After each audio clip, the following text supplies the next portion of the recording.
Hello, you're about to watch video 2 of Module 1, Making Predictions. If you have not watched video 1, Making Connections, please go back and watch that video before proceeding to watch this video.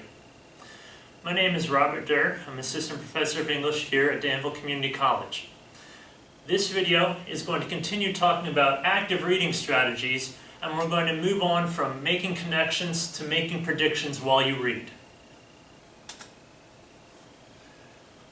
Here are some items that you'll need while you watch this video. First, you'll need your textbook. At the end of this lesson, we'll be going over exercise 1.2 in your textbook, so you'll need that to help with the questions for exercise 1.2. You'll also need a pen or pencil so you can fill in your guided reading and viewing notes. Remember, your guided reading and viewing notes are graded and will need to be turned into your instructor at the end of the module. You'll also need your vocabulary cards because some of the vocabulary words will appear in the reading for exercise 1.2.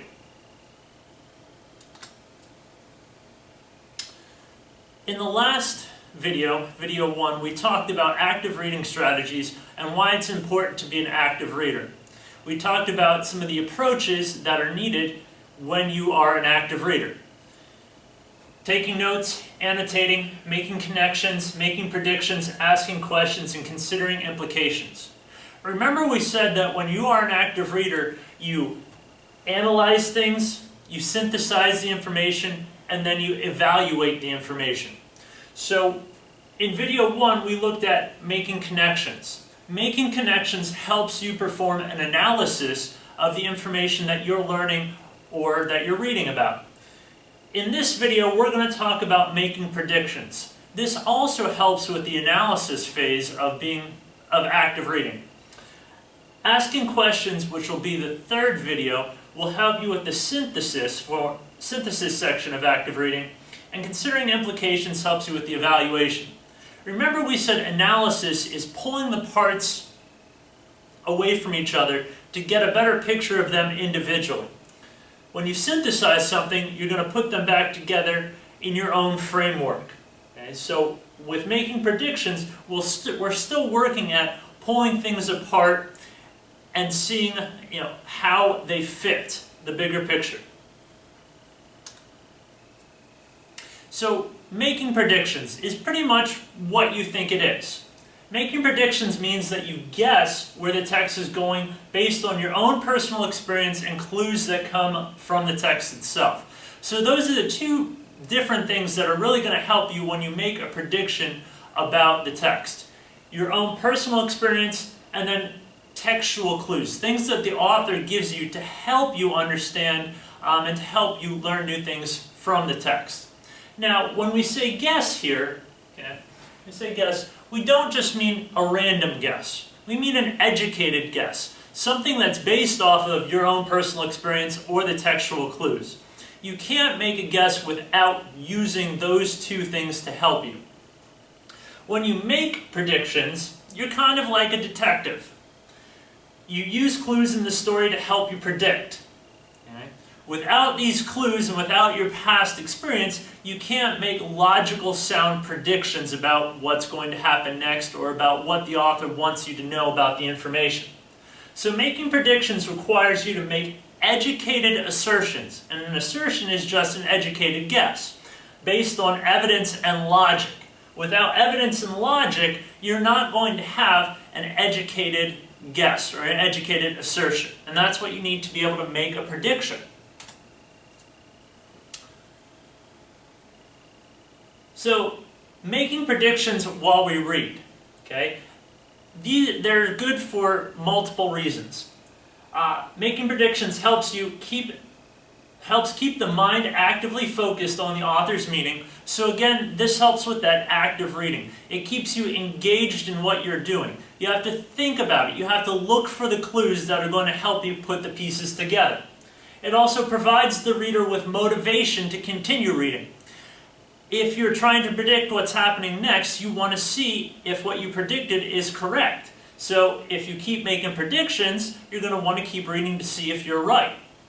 And it provides the reader with a purpose for reading. Okay? It helps drive what you're doing. Okay, you want to find out what's going to happen next, so you're going to continue reading. You have a purpose for reading. There are really two different ways to make predictions. Actually, technically there are three. You can rely on your own personal experiences to make the prediction. So you go based on what's happened to you in your life, or what you know based on things you've already read, or you can rely on textual clues that the author has provided you. Now, the third way is using both of those together. So it's a combination of 1 and 2 here. Okay? So it's important to note sometimes you'll have to rely on both personal experience and textual clues to help you predict what's going to happen. Because sometimes there won't be enough textual clues for you to go on. Or sometimes you won't have enough of your own personal experience for you to make a prediction, so you have to combine both of these methods in order to make a prediction. We're going to start with looking at making predictions based on your own personal experience or experiences. Okay? When you use this method, you're going to use what has happened to you in your life in order to predict what will happen in the text. So you're basing your predictions solely on your own personal experience, things that have happened to you or that you've witnessed happen to others. Okay? Now, it's important to note here, not everyone has the same prior experiences. So these types of predictions might lead to varying predictions from different people. We don't all have the same backgrounds, we don't all have the same experiences, so if you rely solely on your own personal experience, these predictions might vary from student to student. So let's look at an example of this, using our own personal experience to make a prediction. Okay? Here we have given you a scenario, and we want you to make a prediction based on your own personal experience. So here's the scenario. Last year in high school, Troy was an honor roll student. He received A's in his classes not because he tried hard and studied, but because he was the quarterback of the football team.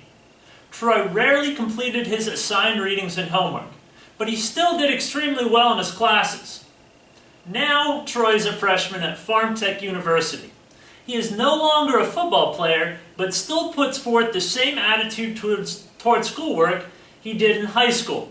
So his attitude, again, is rarely completing readings and not really doing his homework.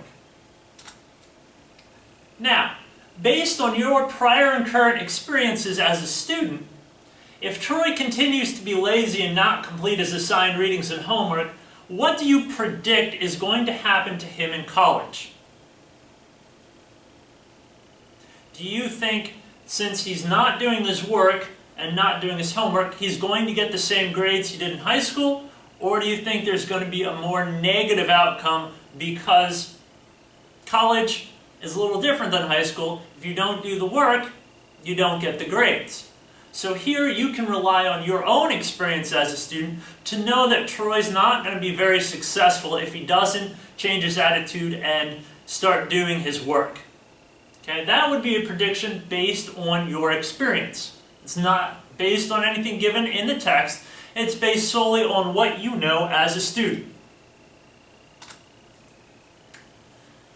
Now, we can also make predictions based on textual evidence. Textual evidence is evidence that is found in the text itself. Okay? So you can use the following text structures to help you make predictions about a text.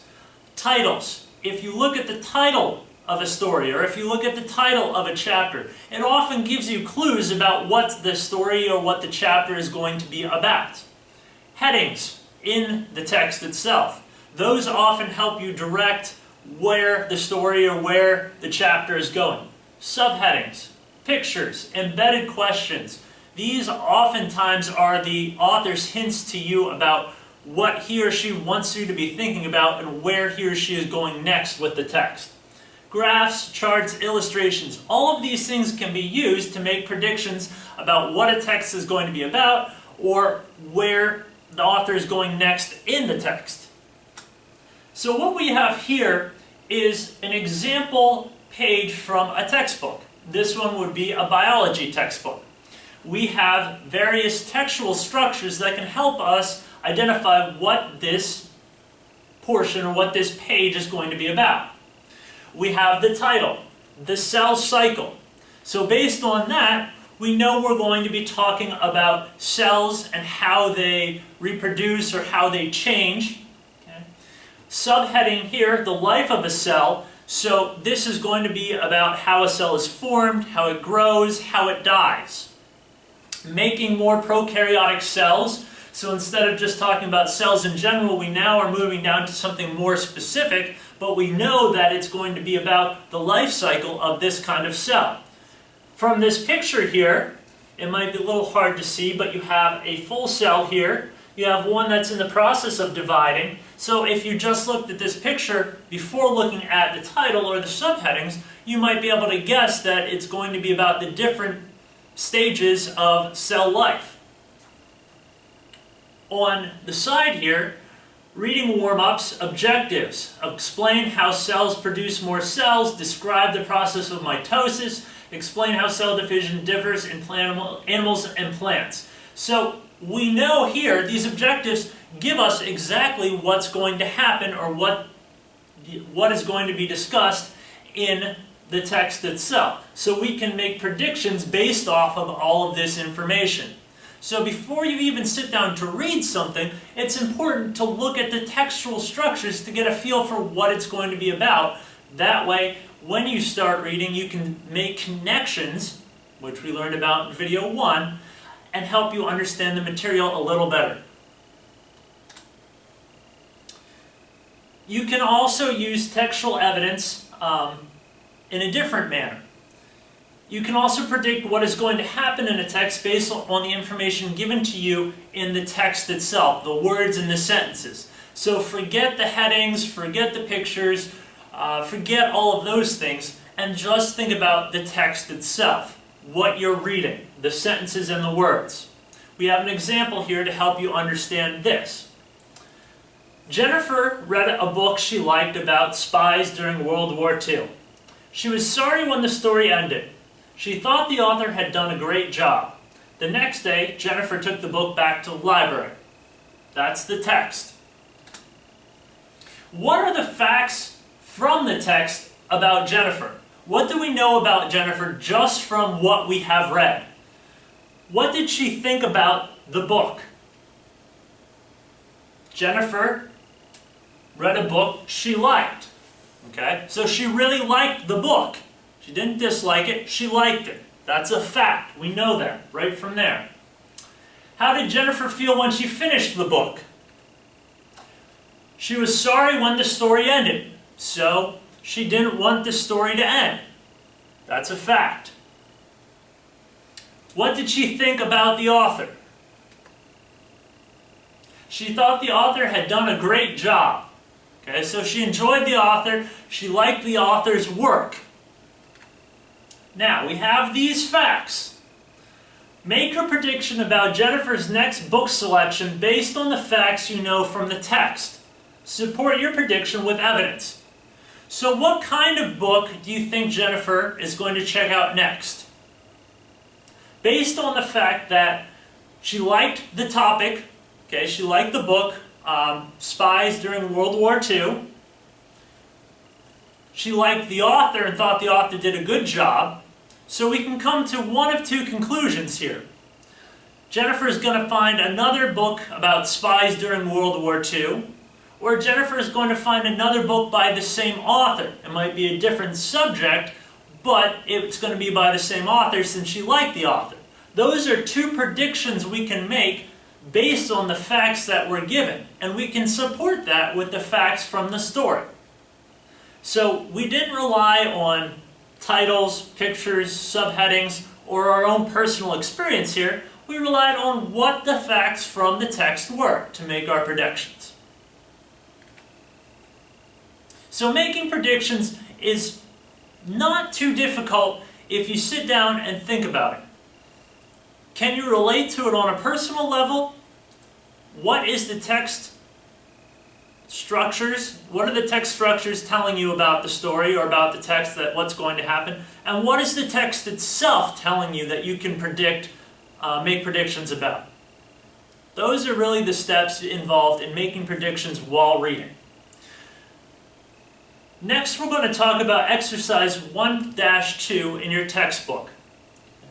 If you've not completed exercise 1-2, please pause the video, follow these steps, reread Gloria Steinem's The Importance of Work.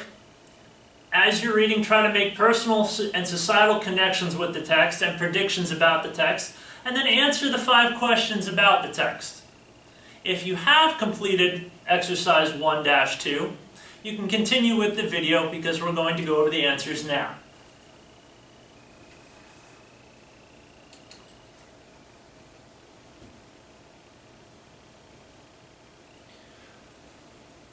Before we actually get into the answers, I want to quickly look through the text, Gloria Steinem's brief text here before we look at the answers. Okay, so this is paragraph 1. Faced with the determination of women to find a little independence and to be paid and honored for our work, experts have rushed to ask, why? It's a question rarely directed at male workers. Their basic motivations of survival and personal satisfaction are taken for granted. Indeed, men are regarded as odd and therefore subjects for sociological study and journalistic reports only when they don't have work, even if they are rich and don't need jobs, or are poor and can't find them. Notice I've circled sociological because the word sociology is one of your vocabulary words.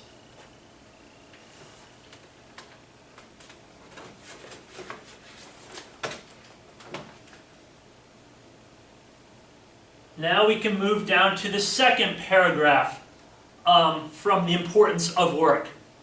Job interviewers, and even our own families may still ask salaried women the big question, why? If we have small children at home or in some job regarded as men's work, the incidence of such questions increases.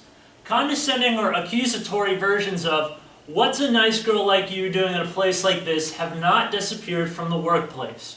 Again, 2 vocabulary words, incidence and condescending. So, let's go on to the questions associated with exercise 1-2.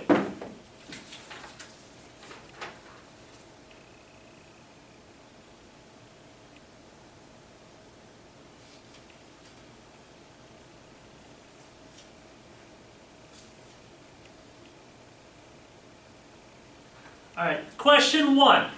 Who are the questioners mentioned in the second paragraph? So if you flip back to page 11, paragraph 2 states, job interviewers and even our own family members may still ask salaried women the big why. So the answer to question 1 is going to be job interviewers and our own family members.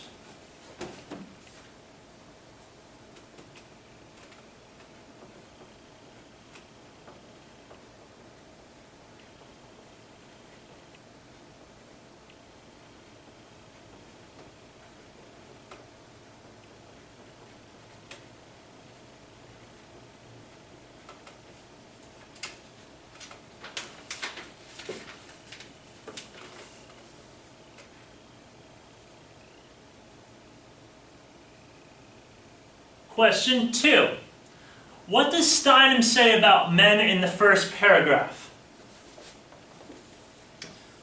The first paragraph again says, faced with the determination of women to find a little independence and to be paid and honored for our work, experts have rushed to ask why. It's a question rarely directed at male workers. Their basic motivations of survival and personal satisfaction are taken for granted. So, the question is, what does Steinem say about men? Well, here we have male workers, okay? What is said about male workers? that they are not asked the question of why, right? They are very rarely, if ever, asked why they work.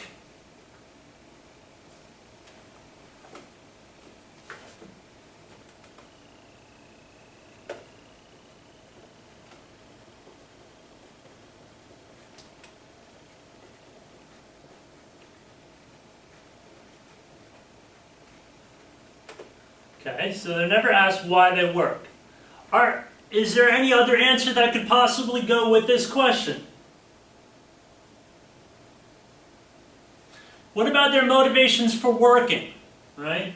They never get asked about why they're working, so their motivations are never taken for granted.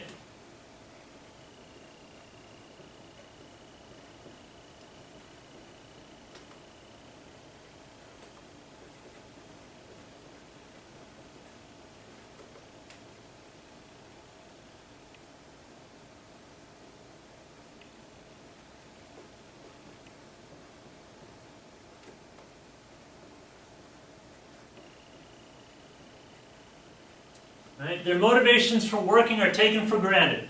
They're expected to work. Men are expected to work. They're not asked why they're working. It's just something that they're expected to do. Question 3. How does Steinem bring men into the second paragraph? Okay? How does she bring them into the second paragraph? So if we look at the second paragraph,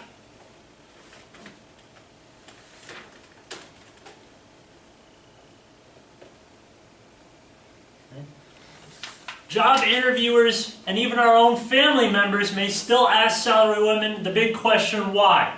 If we have small children at home who are in some job regarded as men's work, and notice men, the incidence of such questions increases. Condescending or accusatory versions of "what's a nice girl like you doing in a place like this" have not disappeared from the workplace. So, how does Steinem bring men into the second paragraph? Let's start with explicitly. Explicitly means directly. How does she directly bring them in? Okay? And we have it by connecting them to the men's work, the comment about men's work. That is explicit.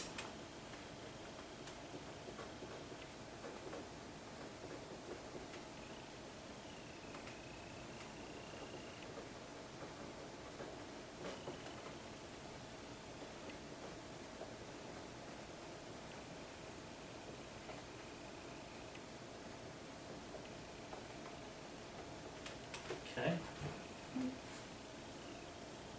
There. Now, implicitly means not directly stated. So, how does she bring men into it without directly commenting on it? Okay? Who do you think are the questioners here?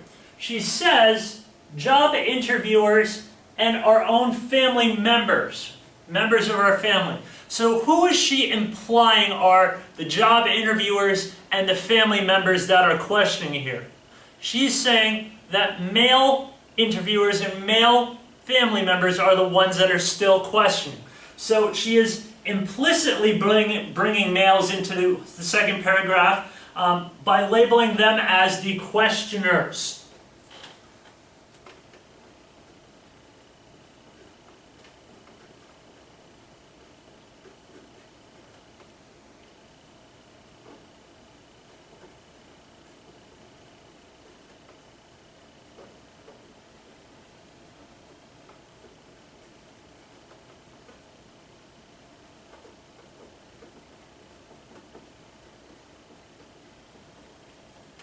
Okay, so explicitly, directly, she makes the comment about men's work.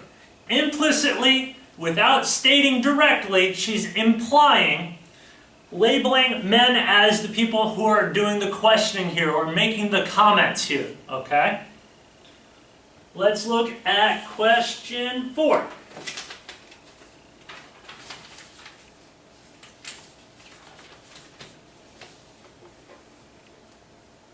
It is. Both paragraphs emphasize one question about women's desires to work. In fact, that question is put in quotation marks both times. So if we go back, this one's easy to see. Right here, we have one that's in quotation marks, why. That's the only question in the first paragraph that's in quotation marks. Down here we have two questions in quotation marks in the second paragraph. What's a nice girl like you doing in a place like this? Did that question appear in paragraph 1? No. Why is the other question here? And that's the one that appears in both paragraphs. So that's going to be our answer to question 4.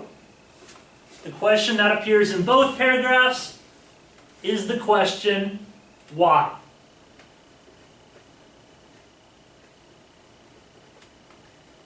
Alright, now, the tough one, the tricky one, the one that we've been preparing for this whole video.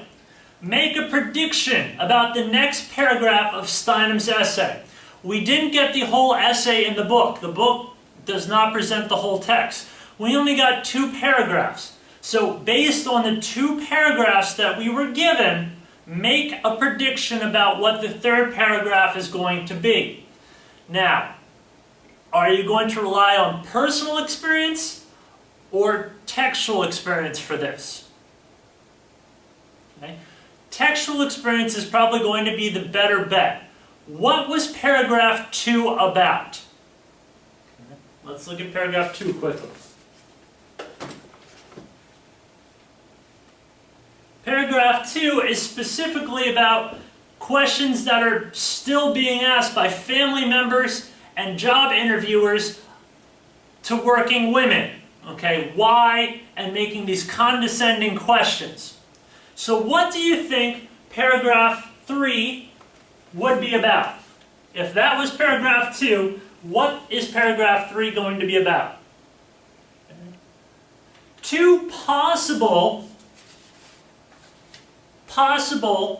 predictions could be that she's going to go on and give reasons why women have these jobs, or why women want to have these jobs, or why women should have these jobs. Or she's going to go on and explain why people are still asking these questions. Both of those deal with paragraph 2 and are good follow-ups to the second paragraph. So you could predict that the next paragraph could go on to give reasons why women have these jobs, the jobs that are talked about in paragraph 2. Or it could go on to explain why people, specifically men, because she implies that, why men are still asking these questions of women in this day and age. Okay? Those would be 2 good predictions about what the next paragraph in Steinem's essay is going to be about.